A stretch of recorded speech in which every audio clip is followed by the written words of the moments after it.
So earlier this week, we got the new International Panel on Climate Change report showing that we have, at best, 22 years to avoid that 1.5 degrees Celsius global temperature increase.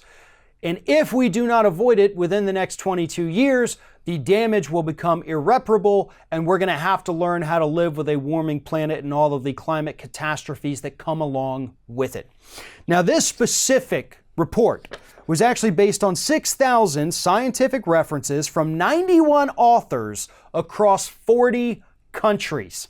And it actually echoes a report that came out several weeks ago from 23 different countries, hundreds of scientists who said that we have at best until 2030 to prevent this 1.5 degrees Celsius global warming.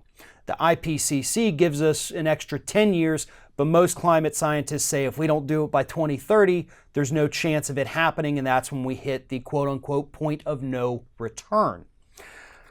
Donald Trump doesn't believe it. Donald Trump on Tuesday, when this report was released, said he wants to know who drew it. That's exactly what he said. He said, I want to look at who drew it. You know, which group drew it. Now, I don't know if he thinks this thing was like drawn in crayon or something to make it easier for him to read, but that's not how the actual report was. You want to know who authored it. Authored is the word you were looking for there, Mr. President. But nonetheless, as we pointed out, 6,000 scientists, okay?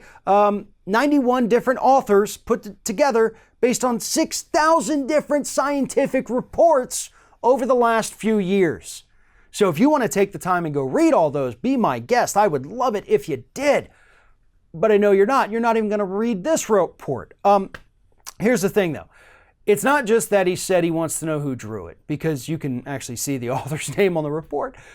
The problem is that he says the climate may, in fact, be doing fabulous. Yeah, this report could be wrong. Everything with climate change could actually just be fabulous right now, according to the President of the United States. And he said that because he claims to have seen reports that show that, hey, environment, the climate, everything is doing fabulous, according to Donald Trump. There are no credible, scientific, peer-reviewed papers that show that the environment, the climate, the atmosphere, any of that is doing fabulous. There are zero. And the ones that do claim this, the ones that are not peer-reviewed, those are all pretty much funded by the fossil fuel industry. I mean, you'd be very, very, very hard-pressed to find a single one of those papers that could not be traced back to fossil fuel financial influence. We have a president of the United States today that does not believe that climate change is real. He believes that maybe it's doing great. We just had the strongest hurricane make landfall in the United States since 1969. And it had only formed 4 or 5 days before making landfall. You know, I'm talking about Hurricane Michael down here in Florida, right where we are, right down the road, basically. That thing formed over the course of days, not even a week, and became the biggest, strongest hurricane to make landfall in the United States since 1969. It's not like it had all that time, 2 weeks out in the Atlantic getting stronger and stronger and stronger. This thing came up from the Yucatan Peninsula, slammed into the state of Florida in under a week. A week ago, it didn't even exist.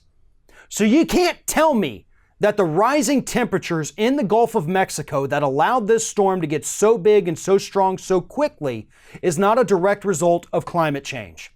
The massive wildfires we had in California, the massive wildfires we had in Colorado before that, Hurricane Florence a couple weeks ago, all of these things, not to mention the massive hurricane season last year, all of these things are climate change.